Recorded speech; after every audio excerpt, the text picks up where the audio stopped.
வணக்கம். காரைக்குடி மருத்துவர் பேசுகிறேன்.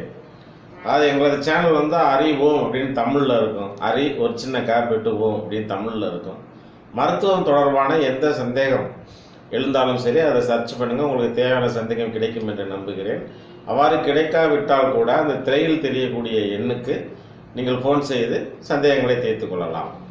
இப்போ நான் வந்து சொல்ல வந்த தலைப்பு பார்த்தீங்கன்னா இருமல்.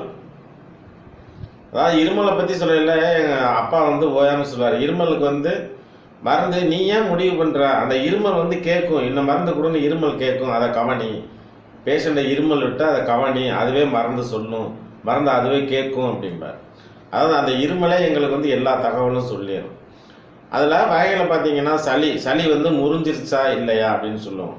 முறிஞ்சிருச்சா இல்லையா அது ஒன்றும் இல்லை, சளி வந்து வெளியேற தயாராகி விட்டதா, குணமாக தயாராகி விட்டதா, அந்த இருமல் வந்து அந்த கலகலன்னு ஒரு சவுண்டு கேட்கும். அந்த சவுண்டினுடைய மாறுபாடு, சளி இன்னும் முறிஞ்சிருச்சு முறியலை அப்படின்னு நாங்கள் தெளிவாக சொல்லிடுவோம். அதுக்கடுத்து பார்த்தீங்கன்னா முக்கியமானது வந்து வறட்டு இருமல், ஹீட்டுனால் ஏற்படக்கூடிய வறட்டு இருமல்.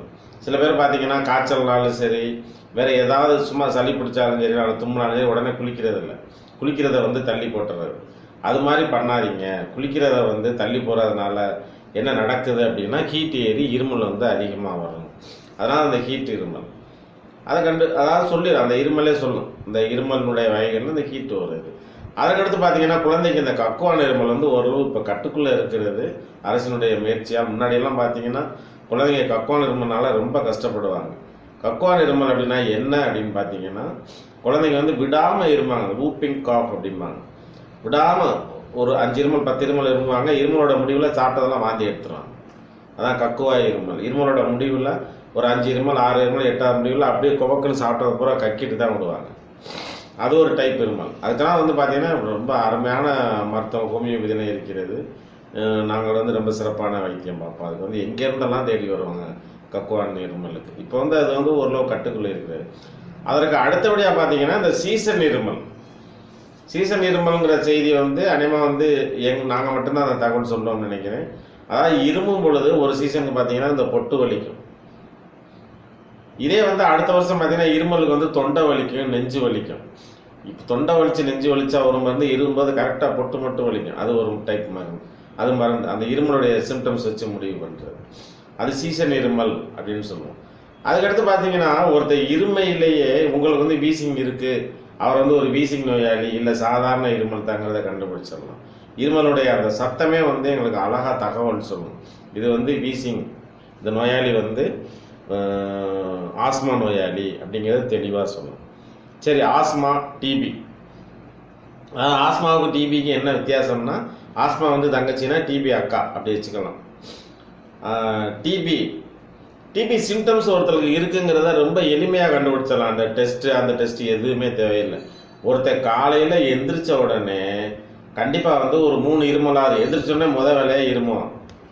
அது மாதிரி தொடர்ந்து வருதா அவனுக்கு வந்து டிபி சிம்டம்ஸ் இருக்குது. நல்லா கவனிங்க, டிபி இருக்குன்னு தப்பாக நினச்சிக்காதீங்க. எந்திரிச்ச உடனே முதல் வேலையாக இருமுறானா அவனுக்கு வந்து டிபியுடைய குறிகள் இருக்கிறது என்று பொருள்.